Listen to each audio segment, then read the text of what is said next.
Привет, меня зовут Михаил, и я очень люблю еду. Значит, мы снимаем сейчас тартар. Хотя до недавнего времени я считал, что тартар – это исключительно ресторанное блюдо, и даже не пытался его готовить дома.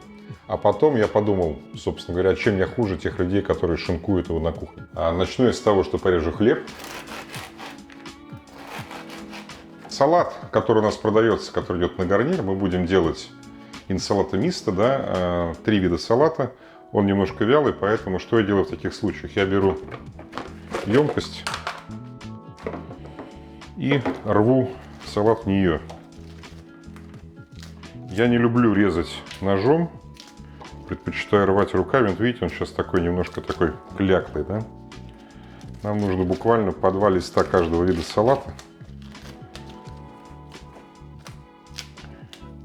Вы не представляете, что произойдет с этим салатом буквально через 5-7 минут.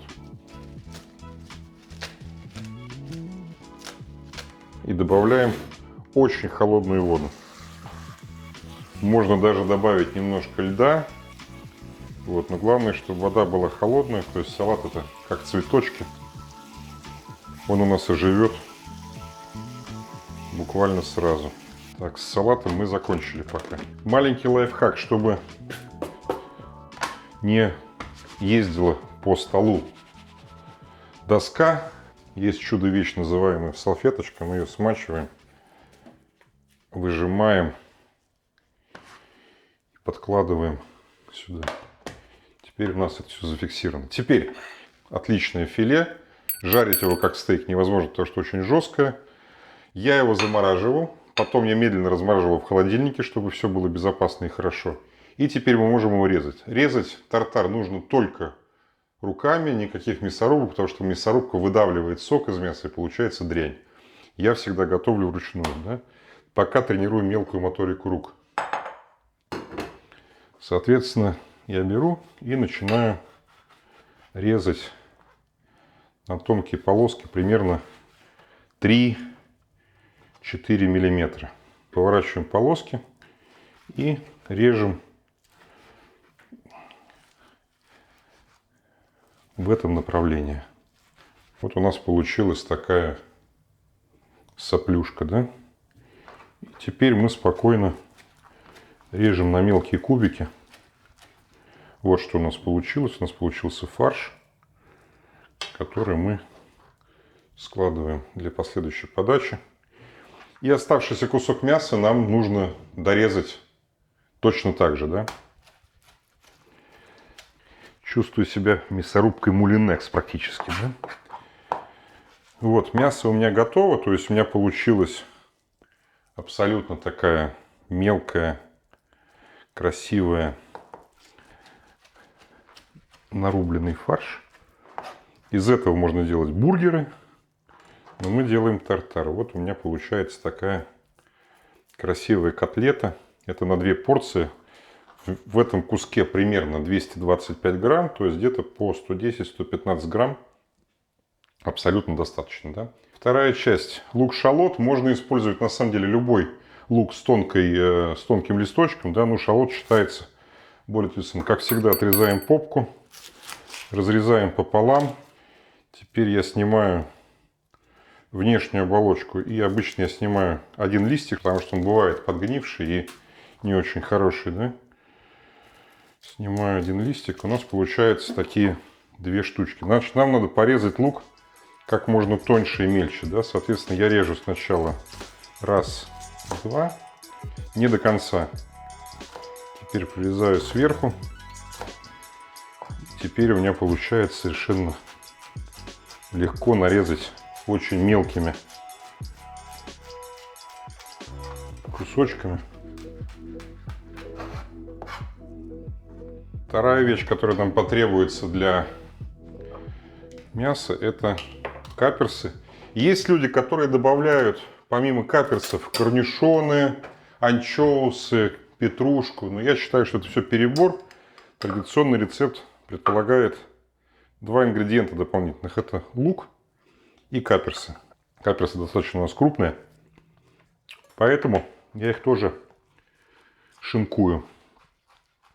Яйцо пастеризованные. Да? Я пастеризую яйца в су-вид 55 градусов 2 часа. И нам потребуется ворчестер, дижонская горчица, либо острая русская горчица, срирача, либо табаско, оливковое масло, соль и перец и емкость, в которой мы все это будем собирать. Да? Но мы отделяем желток от белка, белок нам не нужен. По сути дела, мы будем делать некое подобие майонезной эмульсии. Дальше мы добавляем в желток горчицу. Я не стесняюсь. Обычно я люблю, когда достаточно острое. Дальше мы добавляем срирачу или табаско. Обязательно немножко ворчестера. Он даст очень приятную такую текстуру блюду. Структуру, вернее, блюда. Немножко оливкового масла. Соль. Перец.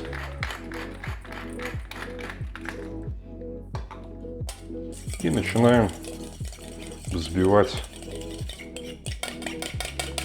Теперь я добавляю весь лук, все каперсы. Еще раз перемешиваю. И заправка для тартара готова. Теперь я добавляю все мясо. И перемешиваю. Можно это делать интеллигентно вилкой, как я это делаю сейчас. Можно это делать руками. Руками на самом деле даже удобнее. Потому что мы готовим дома, готовим для себя. Знаем, из чего мы готовим. Руки, надеюсь, все моют. Вот у нас получился такой фарш. Сейчас мне надо его попробовать.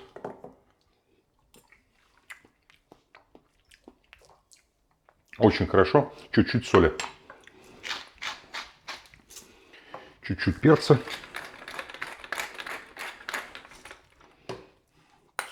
Еще перемешиваю. Фарш у меня готов для того, чтобы подавать. Я его сейчас отставлю и доделаю салат, пожарю хлеб, и все будет готово. Так, я протер стол. Я делаю салат. Мне потребуется оливковое масло, хересный уксус, соль, перец. Все. Теперь что мы делаем с салатом? Смотрите, прошло 10 минут. Салат стал совершенно другой. Листья плотные, хрустящие. То есть они немножко напитались водой.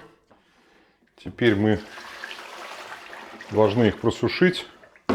У меня это такая центрифужка, да? Очень все просто и удобно. Раз, два, три, четыре, пять. Вся жидкость здесь. Листья сухие. Делаем как в Италии. На ложку соль, перец. Я беру хересный уксус. Можно брать виноградный уксус. Модену брать не надо для этого. И чуть-чуть капаю сюда. Теперь я беру оливковое масло и наливаю. Не страшно, что он выливается. И вот так вот размешиваю. Нам не нужно очень много соуса. Нам нужно прямо чуть-чуть, чтобы листья салата были абсолютно как бы свежие, да? И только чуть-чуть соуса. И теперь перемешиваем. Сковородка раскалена, она даже дымится. Можно ее даже немножко остудить и снизить огонь. Я кладу хлеб на сковородку. И мне нужно буквально его нагреть по 10-15 секунд с каждой стороны. Немножко оливкового масла в этой стадии. Вот такая получается красота. Вот, хлеб уже немножко пригорел, да, то есть то, что я хотел получить. Сейчас еще 1,5 секунды, и у меня все будет готово. Вот как красиво получается. Все, хлеб готов.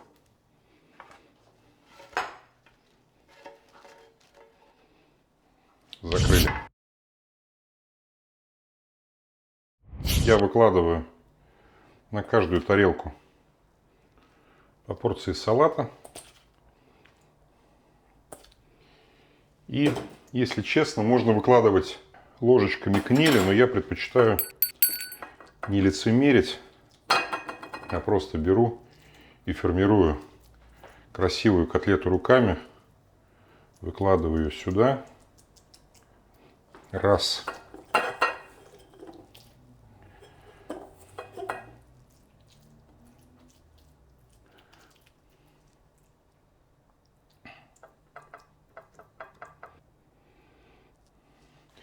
Быстро споласкиваю руки.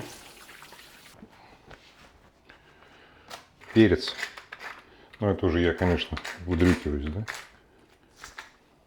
Убираем все лишнее. Вот теперь мой тартар готов. Я обожаю сырое мясо. Я считаю, что это очень вкусно. Острое, жирное, сочное. Хлеб дает приятную хрусткость. И оттеняется все это свежим зеленым салатом. Просто великолепно. Счастье. Единственное, что покупайте мясо в хороших местах. Интересная история состоит в том, что россияне могут по праву гордиться тем, что стейк-тартар пришел в Европу от нас. Ну, сначала он пришел к нам от татаро-монгол, которые по преданию скакали целый день куда-то непонятно куда, захватывать русские города и трахать русских женщин. При этом, чтобы было попе не больно, они под нее подкладывали кусок мяса. К вечеру он превращался в такую кашу, и типа они это ели. Да? И по преданию эта традиция пришла к русским. А потом, неожиданно, когда Петр I прорубил такие окно в Европу, многие русские тут же ринулись жить в Гамбург, в частности, в Голландию, в Гамбург, и привезли с собой традицию есть сырой мясной фарш. К чему я все это рассказываю? Русские люди могут по праву гордиться тем, что стейк-тартар пришел из России. Через татаро-монгол попал в Германию, потом в Америку, потом обратно во Францию. Я считаю, что готовить тартар вполне патриотично, скрепно и духовно. Приятного аппетита!